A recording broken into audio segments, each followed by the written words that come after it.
சிவம் சிவகரம் சாந்தம் சிவாத்மானம் சிவோத்தமம் சிவமார்க பிரணதேயம் பிரணதோஸ்மி சதாசிவம்.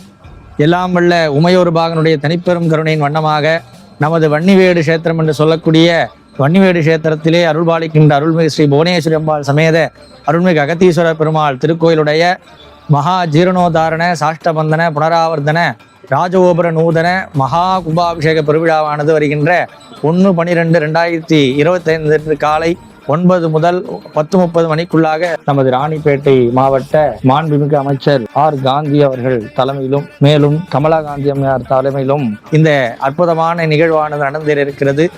மேலும் இவ்வாலயமானது அகஸ்தியருடைய கையினால் பூஜிக்கப்பட்டதாகவும் மேலும் அனந்தநாகன் பூஜித்த ஸ்தலமாகவும் அனந்தனுடைய தோஷத்தை நீக்கும் பொருட்டு அகஸ்தியருடைய உபாயம் கேட்டு அந்த அற்புதமான நிகழ்வை கண்ட இடமாக இந்த அற்புதமான இந்த சமிவனம் என்று சொல்லக்கூடிய இந்த வன்னிக்காடு நிறைந்த அற்புதமான இடம் இன்றைய தினத்திலே வன்னிவேடு என்று பெயர் அழைக்கப்பட்டு இவ்வாலயத்திலே அகஸ்தியருடைய கையினால் உருவாக்கப்பட்ட மூல விக்கிரகமான அகத்தீஸ்வரரானவர் இந்த ஆலயத்திலே பிரசித்தமாக அமர்ந்து அருள்வாளிக்கிறார். மேலும் இவ்வாலயத்தினுடைய ஒவ்வொரு மூர்த்தங்களும் தனி சிறப்பு வாய்ந்த ஒரு சொரூபமாக விளங்கக்கூடியது. ஆகையால் அனைத்து ஆன்மீக மெய்யன்பர்களும் அனைத்து பக்த கோடி பெருமக்களும் இந்த திருக்குட நன்னீராட்டு பெருவிழா என்று சொல்லக்கூடிய பெருஞ்சாந்தி பெருவிழாவும் மகா கும்பாபிஷேக பெருவிழாவில் அனைத்து பக்த கோடி பெருமக்களும் பெருந்தளாக கலந்து கொண்டு எல்லாம் வல்ல புவனேஸ்வரி அம்பாள் சமேத அகஸ்தீஸ்வர பெருமானுடைய திருவருளை பெற்று வாழ்வில் இகபர சௌபாகியமும் சகலவிதமான ஞானமும் சிவகடாட்சத்தை பெற்று